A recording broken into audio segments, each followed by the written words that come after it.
हिंदुस्तान पे तुम लोग हुकूमत करते थे। आधी बात मीटिंग में हूँ अभी वहाँ पर मैं पूरी बात करूँगा। तुम इस तस्करे के साथ जीते हो कि हमारी 900 साल हुकूमत थी, लेकिन जरा ये भी सोचो और ये भी पढ़ो उस जमाने में हुकूमत में रहने वाले मुसलमान ईमान के कितने मजबूत होते थे, उसूल के कितने मजबूत होते थे, झूठ नहीं बोलते थे, बेईमानी नहीं करते थे, धोखा नहीं देते थे। आज तुम लोग उसूल के पीछे खड़े नहीं होते, तुम लोग जीत के पीछे भागते हो, वजूद भी खो देते हो और जीत भी खो देते हो। जिस दिन उसूल के पीछे खड़े होना सीखोगे, हो सकता है तुम चुनाव हार जाओ, लेकिन वजूद तुम जरूर जीतोगे। रही बात, चूंकि सियासी भी हूं मैं, विकास की बात, मेरी बधाई विधानसभा के लोगों, बताओ बनेई, चंदोरा, कुतुबपुर, धरा, धनमई, दुगरैया, निजामपुर, औरंगाबाद, माफी, गुरपुरी, चंदन, हुसैनपुर, बलिया, झंडा, सेमरमई, रहमा, आरिफपुर, नवादा, खेड़ा, बाबरपुर, खरैर और दूको, इस सब पहली लिस्ट में ही लोहिया और जैनेश्वर गांव दे दिए थे। बताओ इन गांवों में काम हुआ कि नहीं हुआ? हुआ? यूसुफ नगर में इंटर कॉलेज, लोचनपुर में प्राइमरी, गरीबों के लिए 15 करोड़ के आवास, बदायूं में 10 करोड़ के वजीरगंज और कुंवरगांव की रोडें, जितने आजम साहब से मैंने रुपया मांगा इतना मुझको मिला। चेयरमैन आज मैं उनकी बुराई नहीं कर रहा, आज कितना काम होता है कुंवरगांव में और वजीरगंज। हमारे जितने पत्थर लगे हैं उसके आधे भी ये पत्थर नहीं लगा पाए। नवादा खेड़ा में पानी की टंकियां थी, खासपुर में दरगाह रोड बनवाई कि नहीं बनवाई, दुगरैया में, बनेई, रहमा में, गुरपुरी, चंदन में दरगाहें में थी जहां तो मोर्च करते, वहां की रोडें बनी कि नहीं बनी? मुझे याद है जब बनेई में एक्सीडेंट हुआ तो पहुंच गया था डीएम के पास और डीएम को अस्पताल बुला लिया,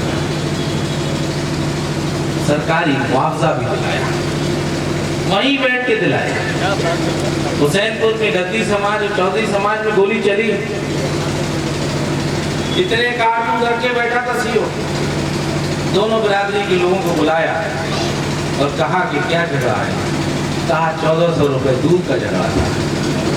1400 रुपए दूध के दिए और सीओ से कहा कि मुकदमा करा। नवादा में कुल 100 रुपए के लिए, कुल 100 रुपए के लिए नवादा में एक मुसलमान का हाथ तोड़ दिया था एक पुलिस वाले। रात के 5 बजे मेरे पास टेलीफोन आया और मैंने कहा उसी वक्त एसएसपी से, सुबह 9 बजे पूरी पुलिस चौकी सस्पेंड हुई, पूरी पुलिस चौकी। एक 100 रुपए मांग रहा था या 200 मांग रहा था, वो 100 दे रहा था, उसने डंडा मार दिया और हाथ टूट गया। मैंने पूरी चौकी सस्पेंड कराई।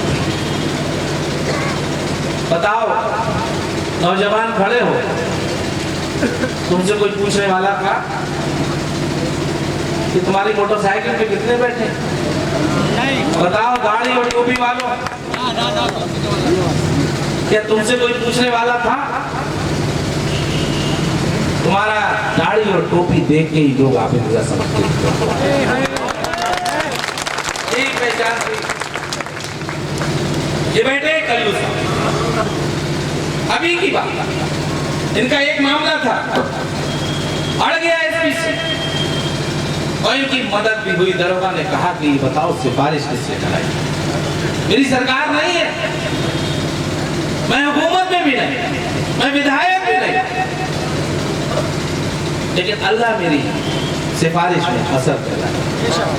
बताता हूं तुम्हें माइक से कि तुम्हारी सिफारिश कैसे हुई। सच्ची बात बताओ, जब तुम मेरे पास से गए तो तहज्जुद की नमाज में दुआ की कि या अल्लाह सुबह एसपी को फोन करूं तो इनकी मेरी बात में असर पैदा कर देना। बोल दिया मैं, जब तुम्हारी हिमायत तो अल्लाह से दुआ भी इसलिए मेरी सिफारिश पे दम पैदा हो जाता है।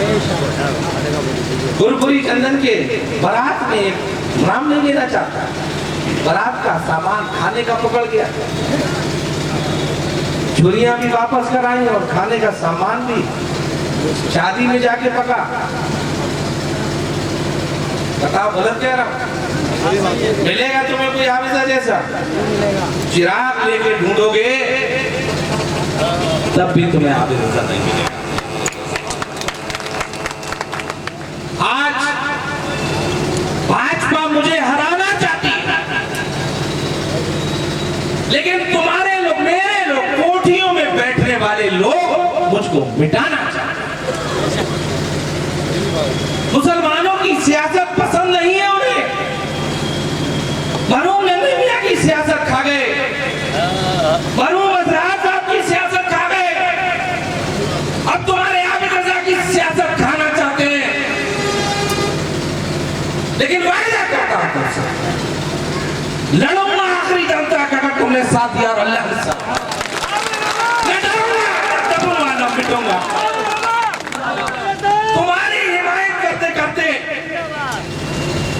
सिर्फ तुम्हारी आवाज बनना मेरा कसूर है। ये डेवलपमेंट अगर मैं खाली कर देता तो मैं किसी का दुश्मन नहीं बनता।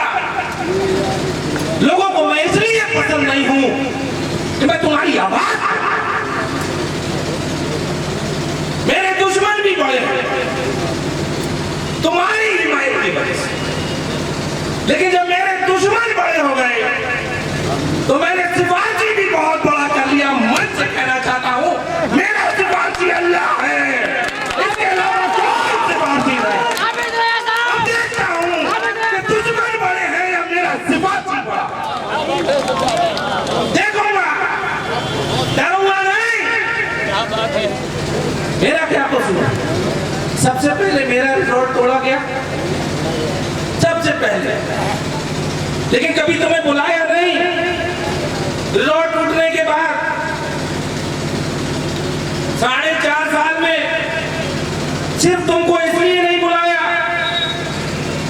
सिर्फ तुमको इसलिए नहीं बुलाया, सारी परेशानियां मैंने झेली, तुमको इकट्ठा नहीं किया, तुमको बुला के धरना प्रदर्शन नहीं किया कि कहीं तुम पे मुकदमे ना लिख जाए, कहीं तुम जेल ना चले जाओ, तुम्हारे चेहरे मायूस ना हो जाए। तुम्हारे चेहरे मायूस अगर हो गए तो फिर आबिद रजा को ये बर्दाश्त नहीं था। आबिद रजा ने सारी तकलीफें कुछ दी, लेकिन तुम्हारे चेहरे पे मायूसी नहीं आने दी। आज लोग कितने ही रोड़े लगाए, कितने ही रोड़े लगाए मेरी तरक्की में। अल्लाह दो वक्त में खुश होता है, जब अल्लाह किसी को तरक्की देता है, कोई किसी के बीच में रोड़े लगाता है। इंशाअल्लाह ताला हर दीवार तोड़ के दिखाऊंगा, हर दीवार तोड़ के दिखाऊंगा इंशाअल्लाह, अल्लाह ने चाहा इंशाअल्लाह। कुछ लोग कोठियों में बैठ के टिकट बांट रहे हैं, तकदीरें भी बांट रहे हैं, बताते हैं कि कौन जीतेगा, किसे हरा देंगे। तकदीर बांटने वाले खुद नहीं जीते, मेरी तकदीर क्या है, मेरी तकदीर क्या है। कहना चाहता हूं इस माइक से, मेरे तो 2 दुश्मन हैं, सारा जमाना भी दुश्मन हो जाएगा तुम्हारी हिमायत पे। विधायकी पे ठोकर मारता हूं, राजनीति छोड़ दूंगा, लेकिन तुम्हारी हिमायत नहीं छोड़ूंगा। मुझे कमजोर करना चाहते हैं, पार्टी में आऊं तो कमजोर बन के आऊं, लेकिन याद रखना, अगर आप जैसा कमजोर हो गया तो तुम्हारी लाइफ नहीं बचेगा। मेरे हिमायती भी आजम खान है, बताओ क्या गुनाह है आजम खान का भी? सारी परेशानियां झेल रहे, अपने में बीवी बच्चों के अंदर है। मैं पूछना चाहता हूं आज समाजवादी पार्टी से, आजम खान की हिमायत करना क्या समाजवादी पार्टी का काम नहीं है? कहो फिर आजम खान समाजवादी में नहीं है? आजम खान समाजवादी पार्टी के फाउंडर मेंबर, जब से वो जेल गए हैं तुम्हारे आबिद रजा ने उनका साथ नहीं छोड़ा। जेल जाने से लेके अदालतों तक मुझ पे बहुत प्रेशर आया, बहुत दबाव आया, लेकिन मैं नहीं झुका। मैं आजम खान का साथ नहीं छोड़ूंगा। आजम खान का साथ देना ये समाजवादी का काम नहीं है कि नहीं? टिकट पे बाद में आऊंगा। मेरे खिलाफ बड़ी फौजें बनाई जाती है। जानते हो फौज कौन बनाता है? जो कमजोर होता है। मैंने फौज कभी नहीं बनाई। एक फिल्म में दीवार में डायलॉग है, मेरे पास कोठी है, बंगला है, और तेरे पास क्या है? मैं उन साहब से कहना चाहता हूं, तुम्हारे पदाधिकारी मुबारक, तुम्हें कोठियां मुबारक, तुम्हें पार्टी का मालिक होना मुबारक। मेरे पास मेरा अल्लाह है और नीचे मेरी हवा। देखता हूं मुझे भाजपा को भी हराना है और लोगों के घमंड को भी चकनाचूर। बताओ, क्या मेरा साथ नहीं दोगे तो मना करो, हाथ से छोड़ता हूं। बताओ, लेकिन एक वायदा कर। लोग टिकट की बात करते हैं,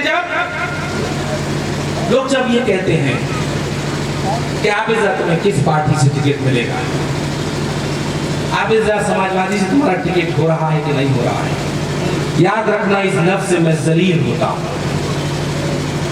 इस लफ्ज से घमंडी लोगों का अहंकार बढ़ता है। वो सोचते हैं कि आएगा तो हमारे ही डंडे के नीचे, लेकिन याद रखना मैं डंडे के नीचे नहीं आऊंगा। मना कर देना, बदायूं विधानसभा छोड़ के किसी और विधानसभा में चुनाव लड़ लूंगा, लेकिन गलत आदमी के डंडे के नीचे नहीं आऊंगा। क्या कसूर था मेरा? मुसलमान को कटुआ कहा था, लड़ा गलती की, यही तो कह रहा था, यही तो कह रहा था कि माफी मांग लो, यही तो कह रहा था। मेरी बोली वाली कौन? ठीक है, एक बार बह गई होगी। गजनबी ने 17 बार आक्रमण किया, 18वीं बार में जीता। मैं भी कसम खाता हूं, देखूंगा मेरी कौम को तुम कब तक बहकाओगे, मैं समझाना बंद नहीं करूंगा। एक दिन वो जरूर आएगा कि मेरी कौम समझेगी और मुट्ठी बांधेगी और बड़े बड़े अच्छे घमंडियों का घमंड चकनाचूर। मेरा कसूर ये था कि अभी हजरत बीवी आयशा जो हमारी अम्मा है, उनके खिलाफ एक कार्टून बना था। बताओ कौन बोला? मुसलमान विधायक और भी बनाए हैं तुमने। कौन बोला? आबिद रजा बोला, और आबिद रजा ने मुकदमा भी दिखाया और जेल भी भिजवाया। याद रखना हिंदू भाइयों, अगर मैं मुसलमान की हिमायत नहीं कर सकता, फिर तो तुम्हारी भी हिमायत नहीं कर सकता। आज की तारीख में हिंदू समाज के लोग, चाहे यादव हो, चाहे ठाकुर हो, चाहे कुर्मी हो, चाहे कश्यप हो, चाहे लोधे हो, चाहे पाली हो, मेरे पास इसलिए आते हैं कि आबिद रजा बहादुर है और मेरी बहादुरी का राज जो है, मेरी नमाज, मेरा रोजा, अल्लाह से डर है, अल्लाह से। अब वो जानते हैं हिंदू भाई, वो जानते हैं कि आबिद रजा बहुत मजबूत है। आबिद रजा अपने लोगों की सिफारिश बहुत मजबूती से करता है। लोग अक्सर सवाल कर देते हैं मुझसे कि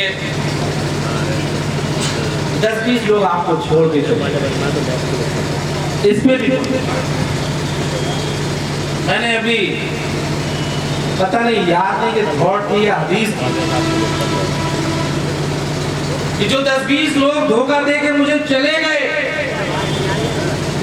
तो कहा गया है कि अल्लाह का शुक्र भेजो कि घटिया लोगों से जल्दी पीछा छूटा।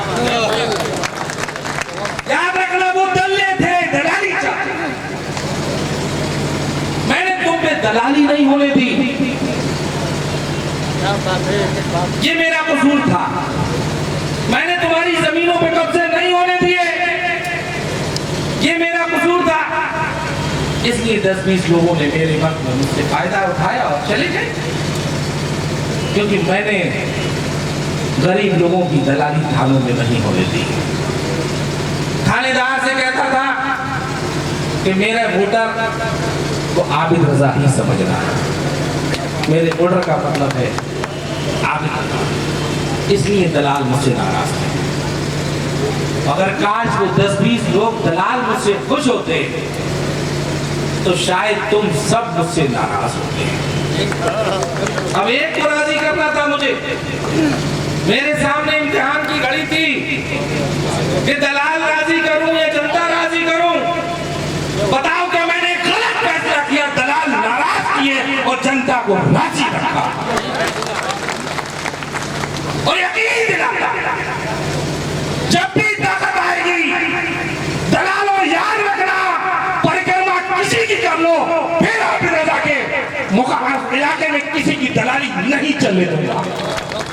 खूब याद रख लेना, एक एक दलाल को चुन चुन के ठीक करूंगा, चुन चुन के ठीक करूंगा। मुझे मालूम है 4.5 साल में मुसलमानों की दलाली।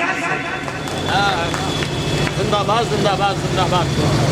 मैं अल्लाह से डरता और किसी से नहीं डरता। मौजूदा विधायक की बात करूं, आते हैं आपके इलाके, आते हैं आपके इलाके, जिन्हें आप नेता बनाते हैं। मैं उनकी बुराई तो नहीं करूंगा। अक्सर मुझसे ये कहते हैं कि साहब थोड़े दिन रुक जाओ, नुकसान हो जाएगा। अच्छा एक बात बताओ तुम, एक बात बताओ, जेल की कितनी मिकदार है? जेल में कितने लोग आ सकते? 1400, 1500, 1800, बहुत कर लिए तो 2000। तुम बदायूं जिले में 5 से 7 लाख हो, तुम सबको जेल भेज सकते हैं? भेज सकते हैं? तो फिर क्यों डरते हो? आने वाले मुस्तकबिल में अल्लाह पे भरोसा क्यों नहीं करते हो? इज्जत, जिल्लत, रोजी, रिज़्क़, रोटी और मौत सिर्फ अल्लाह का। ये ईमान की कमजोरी है तुम्हारी। तुम भाजपा के विधायकों से, मंत्रियों से करते, मैं तो नहीं करता। भेजो मुझे जेल। तुम्हारी हक की लड़ाई लड़ते लड़ते अगर जेल तो बहुत छोटी चीज है, अगर मुझे जान भी गंवानी पड़े तो पीछे नहीं हटूंगा। क्या करते हैं भाजपा के विधायक? जब 2 मुसलमान लड़ते हैं, जब 2 मुसलमान लड़ते हैं तो एक का साथ देते हैं। वो चाहते हैं मुसलमानों में झगड़े, मुसलमानों में दुश्मनियां पैदा। ये आरएसएस की साजिश है और किसी हद तक कुछ गांवों को कामयाब भी हो जाते हैं। वो तुम्हारा बंटवारा चाहते हैं, तुम्हारा नुकसान चाहते हैं। देहात के लोगों बताओ, हाथ खड़ा करके किसी मुस्लिम गांव में कोई सड़क बनाई? कोई काम किया? लेकिन फिर भी कभी कभी जब मैं कचहरी से गुजरता तो मुझे अफसोस होता है कि कोठी के बाहर खड़े होते हैं, वो घर के अंदर भी नहीं बुलाते। और जब मुसलमान उनके घरों में जाते हैं तो वहां बैठने वाले उनके कार्यकर्ता मौके पे उनको जलील करते कि देखो इन्होंने वोट नहीं दिया, जलीलों की तरह आ गए, और तुम्हारे जाने के बाद भी तुम्हें जलील करते। चंद लोग जो कोठियों के गुलाम हैं, जो भाजपा की चौखटों पे अपने पैरों में पाजेब बांध के मुजरा कर रहे हैं, वो पूरी कौम को बदनाम करके जलील करते हैं।